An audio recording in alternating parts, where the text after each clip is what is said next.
20년대 초에는 약 20만 명이었다고 합니다. 20만 명이면은 결코 적은 숫자는 아닐 겁니다. 근데 2024년에 작년에 통계조사해 보니까 약 100만 명이 넘는다고 합니다. 100만 명이 넘는다는 말은 그만큼 거기에 단골들이 많다는 얘기예요. 단골들이 많다는 것은 많다고 그러는데 그 단골들 속에는 교회 다니는 사람들이 참 많이 있다고 그럽니다. 교회 다니는 사람들이 참 많이 있다는 것이 매우 안타깝습니다. 무속인들이 이렇게 급속히 불어나는 이유가 뭘까? 이것을 사회심리학자들은 말하기를 사회적 불안과 경제적 불안과 미래에 대한 불안 때문이라고 그럽니다. 이 불안 때문에 무속인을 찾는 사람들이 불어나고 있다 이렇게 얘기를 합니다. 그런데 신앙인들이 보는 또 제가 보는 입장에서는 그렇습니다. 교회가 영적인 역할을 하지 못하기 때문입니다. 교회가 영적인 역할을 하게 되면 무속인을 찾지 않습니다. 90년대까지만 해도 우리나라 교회 교인들은 엄청나게 금식기도를 많이 했습니다. 금식기도를 많이 했었고 철학기도도 밤새워 철학기도하는 사람도 있었고 새벽기도도 정말 많이 나왔습니다. 그래서 성령의 강력한 역사가 있었고 또 성령의 은사들도 많이 나타나고 또 병고침도 엄청나게 많이 받았고 기도할 때 성령의 음성을 듣기도 하고 그래서 영적인 체험에 대한 간증이 참 많았습니다. 앉아서 얘기를 나누면은 나는 이런 기도 응답을 받았다, 이런 병고침을 받았다, 이런 체험을 했다, 이런 환상을 봤다, 이런 영음을 들었다, 이런 사람들이 엄청나게 많았습니다. 그런데 서서히 오면서 학교 일반인들은 학교에서 그냥 공부하다 보니까 성경을 현 생활에 맞는 성경들만 뽑아다가 열심히 가르쳤습니다. 그 결과 종교인들이 되어버렸어요. 영적인 것은 다 빼고 현실 속에서 내가 필요한 것들만 성경을 뽑아다가 가르치다 보니까 완전히 다 종교인들이 되어버리고 영적인 세계를 사모하지 않아요. 그래서 성령의 역사가 없어졌고 영적 체험들이 없어지게 되었습니다. 이 영적 체험이 없다 보니까 답답하고 어렵고 현실적인 문제를 물어볼 데가 없는 거예요. 미래에 대해서 물어볼 데가 없는 거예요. 그 결과 영과의 접촉을 하기 위해서 찾는 게 누구냐? 무속인들이란. 크리스찬들까지도 무속인들을 찾고 있다는 겁니다. 이사야 8장 19절 사람들이 너희에게 말하기를 죽은 사람의 혼백들과 속살거리고 중얼거리는 무당들에게 국가의 운명을 물어보아라 하거든 너희는 이렇게 대답하여라. 산 사람이 죽은 사람에게서 미래의 살 길을 찾겠느냐? 왜 살아계신 네 하나님에게서 찾지 않느냐? 우리 교회는 좀 많이 기도 생활을 하고 영적 생활을 해서 성령의 체험이 많았으면 좋겠어요. 그리고 어떤 문제가 있어서 하나님 앞에 기도했더니 기도의 응답을 받았다는 간증들이 많이 있는 교회가 되었으면 좋겠습니다. 오늘 저는 이 본문을 말씀을 함께 나누려고 그러는데 이 본문은 예수님이 부활하신 후에 있었던 사건입니다. 제자들이 예수님 부활하시고 나서 제자들이 여기저기 도망간 뒤에 예수님 부활하시고 나서 여기저기 주님이 찾아다니면서 만나셔서 다 데려다가 마가의 다락방에 다 모였어요. 마가의 다락방에 모여서 웅성웅성하지 않았겠어요? 누구는 이런 상황을 봤다더라, 이런 주님을 봤다더라, 이런 말들을 하고 있을 때에 문이 닫혀져 있는데 갑자기 부활하신 예수님께서 제자들이 있는 방 가운데 등장을 하신 거예요. 얼마나 놀랬겠습니까? 귀신인 줄 알고 막 깜짝 놀래가지고 소란을 떠니까 주님께서 유령은 몸이 없지 않느냐? 그래서 내 손과 발을 만져봐라 하고 만져보고 구멍 난 것을 확인하고 예수님인 것을 알게 됩니다. 그런데 이제 그 후로도 제자들은 부활하신 예수님을 매일 만나는 것도 아니고 그때 만나고 못 만나니까 자꾸 이 사람들이 신앙이 또한 미끄러지기 시작을 하는데 제자들은 부활하신 예수를 보지 못하니까 다시 생업으로 돌아갑니다. 다시 생업을 옛날 직업을 선택을 다시 하러 가는 거예요. 2절에 3절. 시몬 베드로와 디두모라 하는 도마와 갈릴리 가나 사람 나다나엘과 세베대의 아들들과 또 다른 제자 둘이 함께 있더니 시몬 베드로가 나는 물고기 잡으러 가노라 하니 그들이 우리도 함께 가겠다 하고 베드로와 다른 제자들도 대부분이 갈릴리 티베리오 바다라고 하고 그 어떤 시대에 따라서 이름을 좀 이렇게 달리 불렀는데 이 갈릴리 바다예요. 갈리 호수라도 하죠. 거기에서 고기잡이를 하던 사람들이 주님께 부름 받은 사람들이거든요. 그래서 다시 생업을 찾아서 고기 잡으러 가는 겁니다. 고기 잡으러 다시 하러 이렇게 가게 되었는데 좀 깊이 좀 생각을 해봤어요. 여기 예수님의 제자들은 무엇을 위해서 부름 받은 사람들인가? 주님이 다 불러내셨잖아요. 당신의 제자로 삼으셨잖아요. 뭘 위해서인가? 마태복음 10장 1절. 예수께서 그의 12 제자를 부르사 더러운 귀신을 쫓아내며 모든 병과 모든 약한 것을 고치는 권능을 주시니라. 마가복음 3장 14절에 15절. 이에 12를 세우셨으니 이는 자기와 함께 있게 하시고 또 보내사 전도도 하며 귀신을 내쫓는 권능도 가지게 하려 하심이러라. 예수님이 불러서 제자 삼으신 것은 병든 자도 고치고 귀신들도 내어 쫓으면서 하나님의 살아계심을 증거하며 예수님을 전하게끔 부름받은 사람들입니다. 그런데 왜 이렇게 다시 이전의 생업자로 돌아간 것인가? 사도행전 1장 4절에서 8절을 읽습니다. 사도들과 함께 모이셨을 때에 그들에게 예루살렘을 떠나지 말고 아버지의 약속을 기다려야 한다고 명령하셨으니 요한은 정령 물로 침례를 주었으나 너희는 여러 날이 지나지 않아 성령으로 침례를 받으리라. 성령께서 너희에게 임하시면 너희가 능력을 받으리니 그러면 예루살렘과 온 유대와 사마리아와 땅끝까지 이르러 내게 증인이 되리라. 주님으로부터 부름받아서 그런 사명을 받았는데도 왜 이렇게 허무하게 무너져 버린가? 그건 성령의 권능을 받지 못해서 그래요. 하나님 앞에 헌신하고 하나님이 맡기신 사명을 감당하려면은 성령의 권능으로만이 가능하기 때문입니다. 성령의 권능을 사모하시기 바랍니다. 부활하신 예수님께서 다시 읍으로 돌아간 제자들을 또 찾아오십니다. 오늘 본문 보시면 4절. 이미 아침이 되었는데 예수께서 바닷가에 서 계시나 제자들은 그분이 예수이신 줄 알지 못하더라. 예수님은 부활하시기 전과 부활하신 후의 모습이 달랐기 때문에 제자들이 알아보지를 못했어요. 주님이 제자들에게 또 고기 좀 잡았냐고 물으십니다. 5절. 이 사람들아 뭘 좀 잡았나 하고 그가 소리쳤다. 한 마리도 못 잡았습니다 하고 그들이 대답하자. 고기잡이 전문가들 아닙니까? 이 사람들이 고기잡이 전문가들인데 밤새 한 마리를 못 잡았다는 게 얼마나 기가 막힌 일입니까? 고기잡이 전문가들이 한 명이 아니고 이 많은 숫자가 어떻게 밤새도록 고기잡이를 했는데 그것도 갈릴리 바다에 고기가 얼마나 많은데요. 한 마리를 못 잡았어요. 좌절감, 무력감을 아마 느꼈을 겁니다. 밤이 새도록 힘겹게 그물질을 했지만은 그 흔한 고기를 한 마리도 못 잡았어요. 얼마나 좌절했겠어요. 얼마나 자신들이 무력감을 느꼈겠습니까? 어쩌면 이제 고기 잡는 것을 포기했을 겁니다. 아, 이거 안 되구나. 그럴 때 주님의 명령이 들려온 겁니다. 6절. 주께서 그들에게 말씀하시기를 그물을 배 오른편에 던져라. 그러면 찾으리라고 하시더라. 어디다 던지라고요?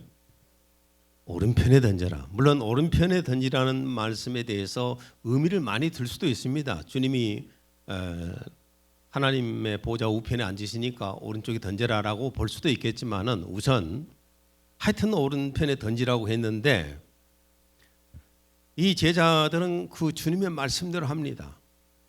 자, 고기잡이 전문가들이에요. 예수님은 30세 이전에는 뭐 하셨어요?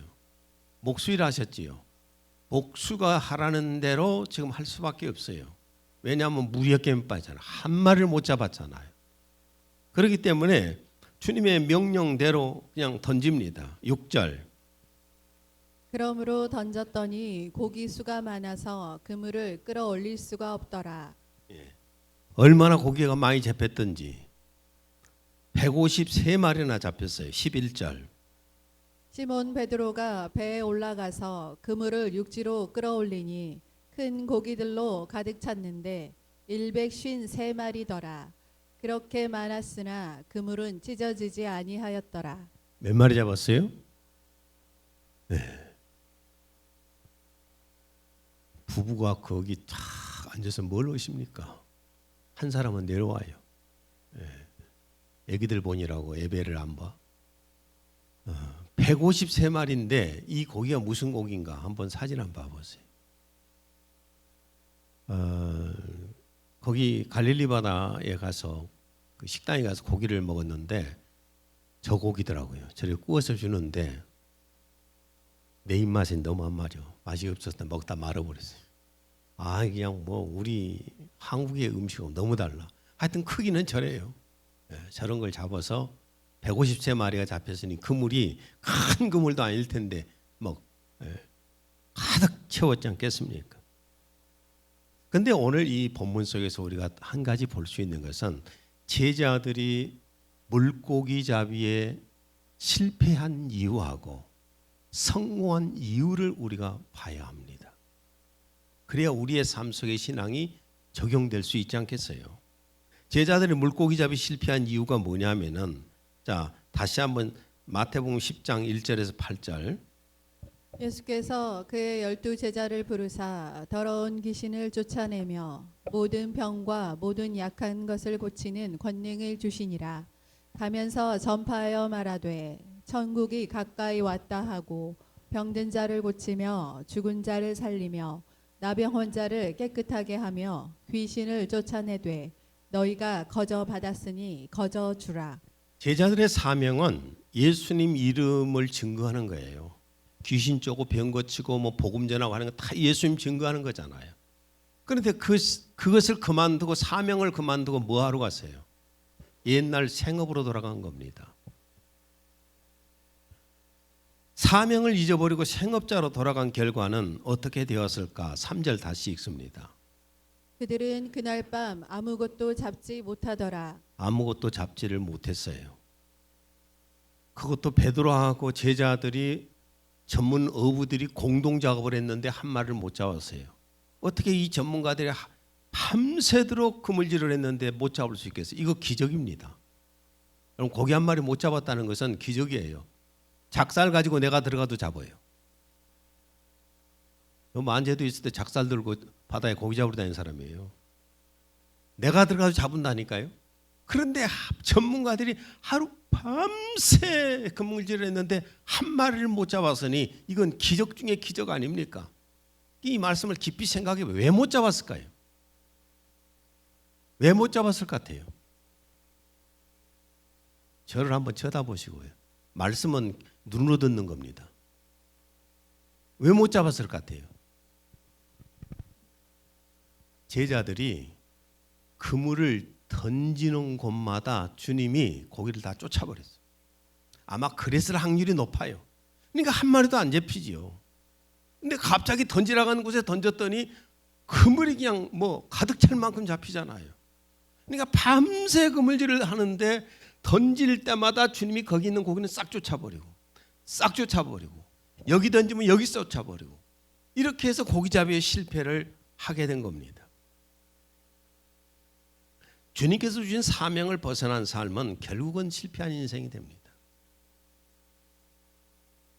오늘 하루가 아니라 우리 인생 전체를 한번 생각해 보세요. 오늘 하루 내가 돈 얼마나 벌었냐 못 버냐 밥 먹었냐 못 먹었냐 그것이 아니라 내 인생 전체로 통으로 한번 볼 때에 내 인생이 성공한 인생인가 실패한 인생인가 이걸 한번 생각해 볼 필요 있어요.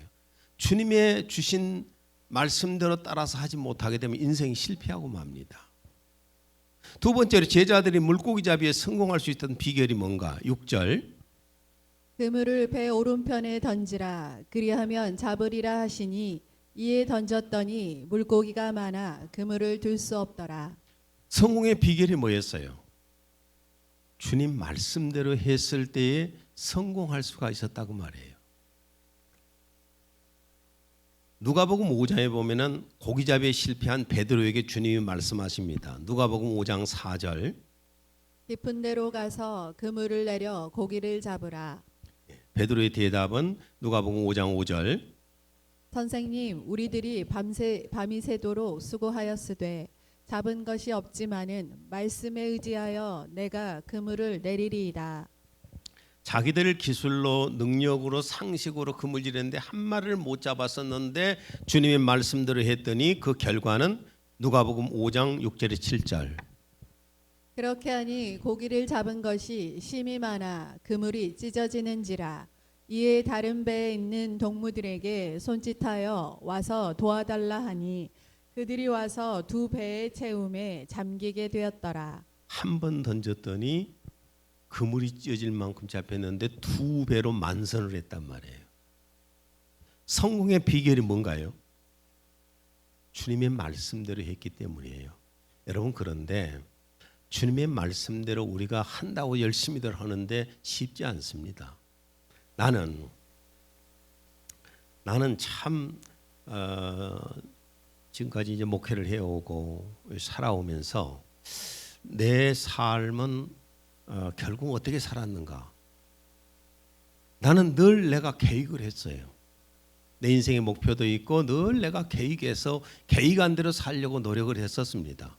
내 상식과 내 철학과 내 어떤 지혜와 이런 걸 통해서 내 인생을 내가 설계를 하면서 살려고 했는데 정말요, 한 번도 나는 내 계획대로 돼본 적이 없어요.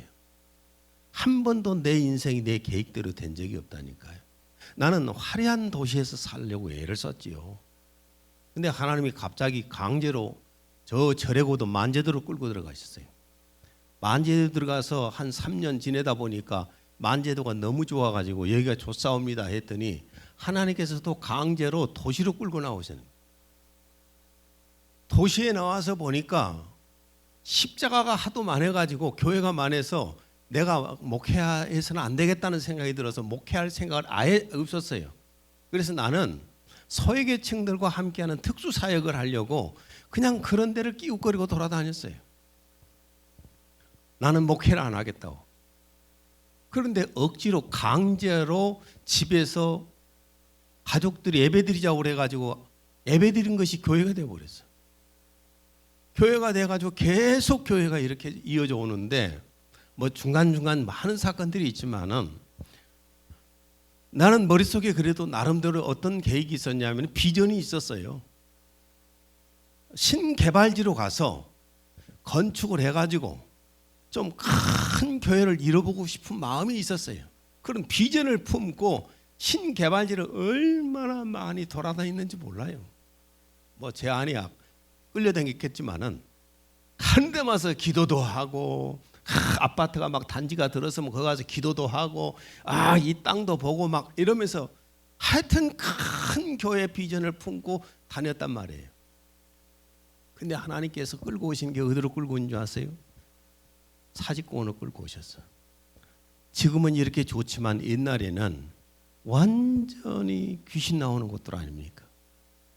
와서 보니까 이 밑에는 완전히 무당들만 있고 여기엔 부흥할 수가 없는 곳이잖아요. 여기에 교회 건축을 했습니다. 건축하고 나니까 이 밑에 분들이 하는 얘기가 저 교회 가려면은 높고 높은 데를 걸어서 올라가는 힘들어서 못 간다고. 진짜로 그래요. 저 밑에서 걸어 올라가면 한참 걸려요. 그래서 이 지역에서 걸어서 우리 교회를 오시는 분은 유양업 사모님 딱 한 분이셔. 그리고 전부 20분에서 50분 정도 차를 몰고 와야 합니다. 자기 차가 없는 분들은 교회를 거의 안 오고 이 상태까지 되었어요. 그런데 왜 주님 저를 이곳으로 보내셨습니까? 하면서 원망도 좀 했지만 하여튼 내 계획대로 안 되잖아요. 그래도 주일날이면은 이 정도라도 와 계시는 게 너무 감사해요. 어떻게 이거 멀리서 그 주변에 많고 많은 교회들 다 놔두고 여기까지 오신가? 이 시대는 편리 시대라고 그러잖아요. 금방 가서 그것도 교회 예배가 짧은 교회를 좋아한대요. 요즘은 예배 한 30분 드리면 그게 가장 좋아한대요. 누가 얘기하더라고요. 설교는 어떤 설교가 가장 은혜스러운 설교냐? 간단하게 해버리는 거. 짧게 할수록 은혜스럽다. 요즘 시대가 그런 시대인데 이 멀리까지 와주신 게 너무 감사해요. 또 저는 뭐 여러분이 잘 아신 것처럼 배우들과 뭐 계속 접촉을 하고 그 예배를 한 십몇 년을 다니다 보니까 그쪽에서 얼마나 유혹들이 많이 오는지. 그래서 뭐 배우들, 뭐 가수들, 엔터테인먼트 쪽에서 뭐 손길이 와가지고 회장 맡아달라고, 엔터테인먼트 몇 개 회사가 합쳐자고 회장을 맡아달라고 얼마나 얘기가 있었는데, 그런 유혹들이 굉장히 왔었는데 결국은 예능교회 담임 목사로 그냥 있잖아요. 나는 그렇습니다. 지금까지 내 계획대로 인생이 한 번도 된 적이 없어요. 인생에 한 번도 제대로 내 인생, 내 계획대로 풀린 적이 없다니까요. 그러면 내 인생은 실패한 인생인가? 나는 그렇게 생각하지 않습니다.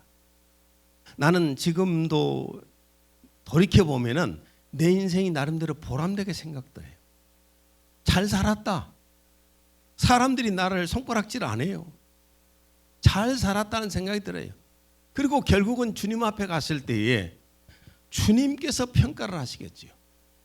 세상적으로 좀 사회적으로 성공을 하고 싶었지만 그건 주님이 다 막으셨고 내 계획대로가 아니라 하나님의 뜻대로 지금까지 올 수 있었다는 겁니다. 여러분, 우리가 생각해 볼 때 그래요. 사람이라고 하는 것은 아무리 똑똑해도요, 한 치 앞을 못 내다봐요. 내일 무슨 일이 날지 어떻게 합니까? 내 인생에 무슨 일이 생길지 어떻게 합니까? 아무도 모릅니다. 그러나 하나님은 내 인생의 멀리까지들 보십니다. 아주 멀리까지 내 인생을 보고 계시면서 계획하시거든요. 그러니까 그걸 우리는 못 보기 때문에 지금 오늘 당장 눈앞에만 생각하잖아요. 이사야 55장 8절에서 9절. 주가 말하노라. 내 생각은 너희 생각과 다르며 내 길은 너희 길과 다르니 하늘들이 땅보다 높음같이 내 길이 너희 길보다 높으며 내 생각이 너희 생각보다 높음이라. 우리 생각이 깊으면 얼마나 깊겠고, 머리가 좋으면은 IQ가 500 이상 넘어가겠어요. 여기 내가 볼 때 500 이상 넘는 사람이 한 명도 없는 것 같아요. 그렇죠? 그 얼마나 멀리 보고 있어요. 주님은 높이 보시잖아요. 우리는 땅의 것밖에 못 보지 않습니까? 내 인생에 실패하는 이유가 뭐냐? 주님 뜻대로 하지 않기 때문이에요. 내 인생이 성공하는 것은 뭐 때문에 성공하느냐? 주님 말씀대로 따라오는 거예요. 그래서 우리가 성령의 도우심을 받으려고 기도하잖아요.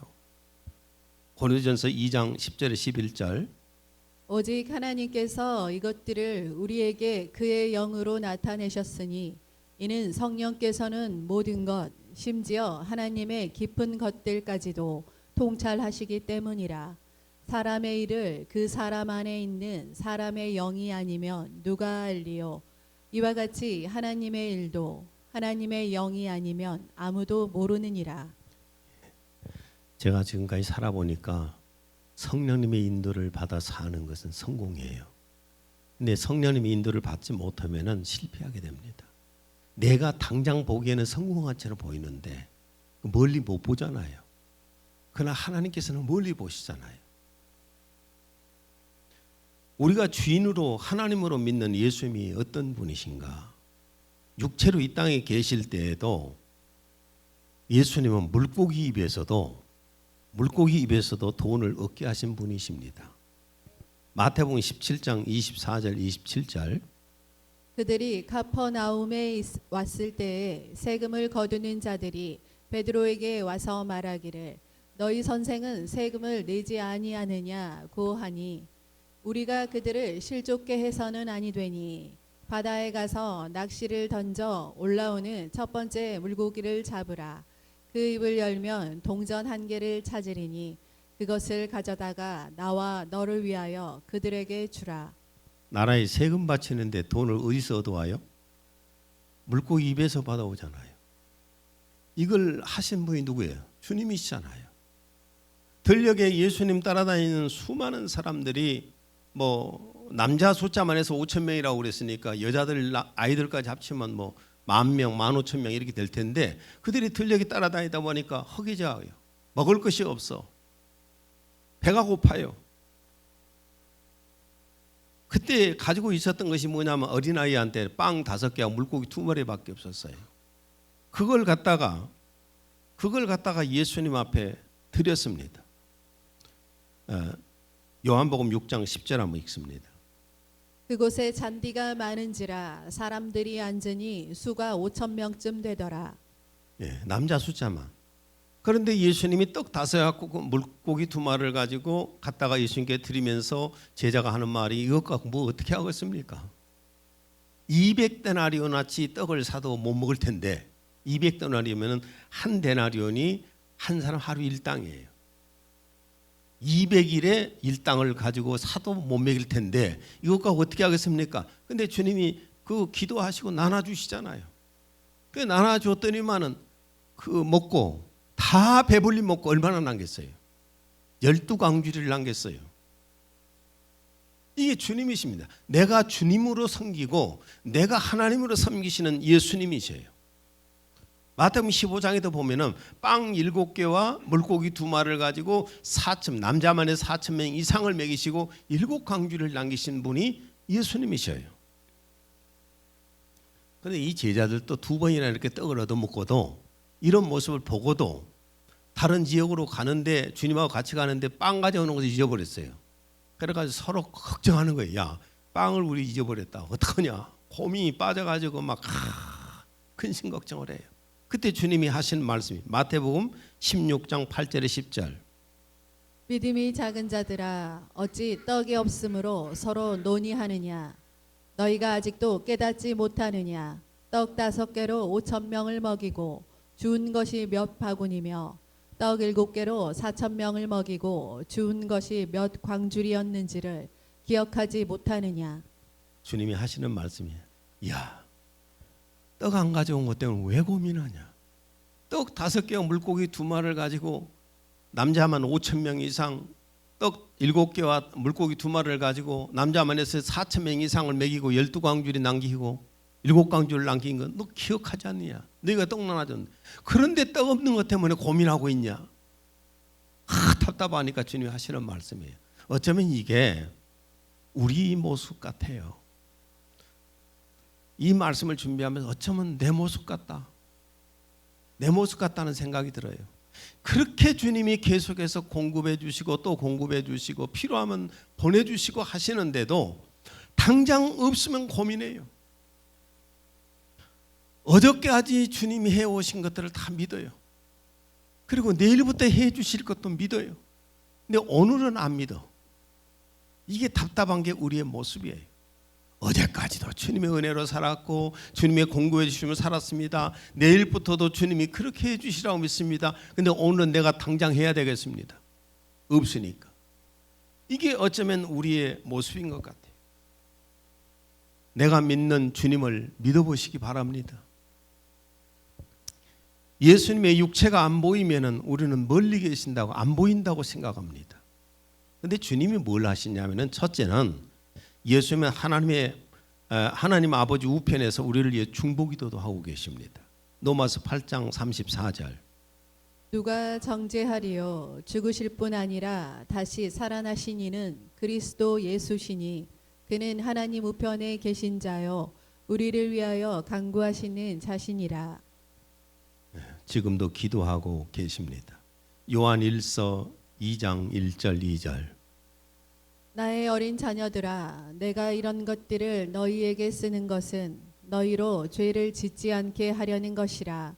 그러나 만일 누가 죄를 지으면 우리에게 아버지와 함께 있는 한 변호인이 있으니 곧 의인이신 예수 그리스도시라. 그는 우리의 죄들을 위한 화목 제물이시니 하나님 예수님은 지금은 하나님 우편에 계시면서 우리를 위해서 중보기도 하신다는 겁니다. 내가 어떤 문제로 죄를 짓거나 내가 어려움을 겪을 때에 주님은 나를 위해서 기도하고 계시는 거예요. 내가 죄를 짓게 되면 주님은 자신이 속죄 제물이 되신 것을 아버지 앞에 내놓으시면서 내가 저를 위해서 죽었지 않습니까? 용서해 주세요 라고 기도하시고, 내가 어려움을 겪고 있을 때 주님은 나를 위해서 기도하고 계신다는 겁니다. 그리고 예수님은 그 아버지의 집에서 장차 우리가 가서 살아야 할 새 예루살렘을 건축하고 계십니다. 요한복음 14장 2절에 3절. 내 아버지 집에는 많은 저택들이 있느니라. 그렇지 아니하면 내가 너희에게 말하였으리라. 나는 너희를 위하여 처소를 마련하러 가노라. 내가 가서 너희를 위하여 처소를 마련하면 다시 와서 너희를 내게로 영접하여 내가 있는 그곳에 너희도 있게 하리라. 하나님 아버지 집에는 낙원도 있고 많은 저택들이 많이 있다는 겁니다. 근데 거기에다가 주님은 새 예루살렘을 우리를 위해서 건축하고 계시는데, 건축이 끝나면 완공이 되면은 다시 오시겠다는 겁니다. 데살로니가전서 4장 16, 17절. 주께서 호령과 천사장의 음성과 하나님의 나팔 소리와 함께 하늘로부터 친히 내려오시리니, 그러면 그리스도 안에서 죽은 자들이 먼저 일어나고 그리고 나서 살아남아 있는 우리도 공중에서 주와 만나기 위하여 그들과 함께 구름 속으로 끌려 올라가리니, 그리하여 우리가 영원히 주와 함께 있으리라. 주님 완공, 이제 예루살렘을 다 완공하면은 다시 오실 때 와서 우리 성도들을 부활시켜서 데리고 가셔 새 예루살렘에서 영원히 함께 살게 하시겠다는 겁니다. 그리고 예수님은 몸으로는, 부활하신 몸으로는 지금 하나님의 우편에서 이렇게 계시고 예루살렘을 짓고 계시지만은 그 예수님이 성령으로 오늘 이곳에 와 계신다는 사실을 우리는 믿어야 됩니다. 성령으로 오셔서 우리의 연약함을 도와주고 계셔요. 히브리서 4장 14절에 16절. 우리에게 위대한 대제사장이 계시니 곧 하늘들로 올라가신 하나님의 아들 예수시라. 우리의 고백을 굳게 붙들어야 하리라. 이는 우리의 대제사장은 우리의 연약함을 동정할 수 없는 분이 아니요 모든 점에서 우리와 마찬가지로 시험을 받으셨지만 죄는 없으신 분이기 때문이라. 그러므로 우리가 은혜의 보좌로 담대히 나아가자. 이는 우리가 자비를 얻고 필요한 때에 도우시는 은혜를 발견하기 위함이라. 예수님은 이 땅에 육체로 계실 때에 돈 벌기 위해서 목수일도 하셨어요. 배고픔도 겪어보셨어요. 육체의 연약함도 겪어보셨어요. 사람들에게 박해받으면서 도망가 보기도 했어요. 이렇게 우리의 연약함을 다 경험해 보신 분입니다. 그래서 내가 어떤 일을 겪을 때 주님이 직접 다 공감을 하셔요. 여러분, 사람이요, 내가 겪어보지 않은 것은 공감하기 어려운 것입니다. 내가 겪어본 사람만이 그걸 공감할 수 있잖아요. 진심을 다해서 도울 수 있잖아요. 예수님이 우리의 모든 것들을 다 경험해 보셨기 때문에 내가 힘들고 어려울 때 주님이 돕기를 원해요. 도와주기를 원해요. 로마서 8장 32절. 자기 아들을 아끼지 아니하시고 우리 모든 사람을 위하여 내주시니가 어찌 그 아들과 함께 모든 것을 우리에게 주시지 아니하겠느냐. 자기 아들을 아끼지 아니하시고 우리 모든 사람을 위하여 내주시니가 어찌 그 아들과 함께 모든 것을 우리에게 주시지 아니하겠느냐. 예를 들어서 내 자식에게 내가 전체 재산을 다 줄 수도 있고 내가 하나 가지고 있는 신장을 뽑아내어서 줄 수도 있는데 그 아들이 나 10만 원만 달라 하는데 못 줄 수 있냔 말이에요. 주님은 내게 모든 것을 주실 준비를 다 하고 계시는 거예요. 내가 정말 진심으로 주님 앞에 구할 때 주님은 그걸 도와주실 준비를 하고 계시는 거예요. 근데 말씀의 결론을 맺습니다. 문제는 주님은 이렇게 완전히 다 준비하고 계시고 나를 돕기를 원하고 계시고 성령으로 지금 이 자리에 와 계시는데, 문제는 내가 주님을 믿지 못한다는 겁니다. 주님이 이 자리에서 지금 그걸 도와주려고 하신다는 사실을 믿지를 못한다는 겁니다. 손을 안 벌린다는 겁니다. 나는 오늘 아침에도 잠깐 예배 전에 한 30분 전에 이렇게 와서 기도하면서, 물론 새벽에도 기도하지만은 기도하는데 내 마음 확 때린 것이 하나 있었어요. 바울 사도를 예수님께서, 부활하신 예수님께서 직접 오셔서 만나셨잖아요. 물론 보혜사 성령 이 자리에 와 계셔서 우리를 만나고 계시지만은 부활하신 몸으로 직접 오셔서 만나신 적이 있었고, 그래서 제가 기도할 때 그랬어요. 주님, 만제도 뒷산에서 저를 주님께서 직접 오셔서 만나 주셨지 않습니까? 오늘도 이 자리에 오셔서 주님의 핏값 주고 산 자녀들 한 사람 한 사람 머리 위에다가 손을 올려서 축복해 주세요. 가슴이 뭉클하면서 그 생각이 떠오르더라고요. 주님은 멀리 계시는 게 아니에요. 보혜사 성령으로 오셔서 여기서 돕기도 하시지만은 때로는 부활하신 그 주님이 직접 오셔서 한 사람 한 사람 돕기도 하시는 거예요. 근데 그것을 안 믿어서 문제가 온단 말이에요. 내가 믿지를 못해. 주님은 모든 것을 믿음대로 될지어다, 네 믿음대로 되어라, 믿음이 그렇게 했다는 말씀을 많이 하시잖아요. 믿음대로 하지 않는다면 이 세상 모든 사람 주님이 다 도와주고 계시겠지요. 주님을 믿는 사람만 주님께서 돕고 계시는 겁니다. 마태복음 9장 29절, 너희 믿음대로 되라. 믿을 수 있겠습니까? 그렇다면은 자, 빌립보서 4장 6절, 아무것도 염려하지 말고 다만 모든 일에 기도와 간구로 너희 구할 것을 감사함으로 하나님께 아뢰라. 하나님 앞에 기도할 때에 그냥 피상적으로 하지 마시고 정말 주님이 이 자리에 계신 것을 알고 믿고 주님이 그 기도를 들어주실 것을 믿고 기도하세요. 그러면 주님이 그 문제를 해결해 주시리랍니다. 믿으시기 바랍니다. 기도합니다. 아버지 하나님, 오늘 주님께서 그물을 배 오른편에 던지라고 제자들에게 명령하셨고 그 말씀대로 했더니 그물 가득 잡았었습니다.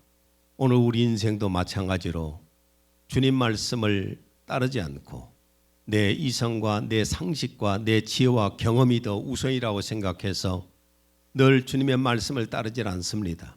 그래서 실패합니다. 그러나 주님, 늘 저희들이 영적으로 깨어 있어서 주님 앞에 기도할 때마다 성령의 감동과 성령의 계시를 받아서 우리의 인생을 주님 앞에 성공할 수 있는 사람이 되게 하여 주옵소서.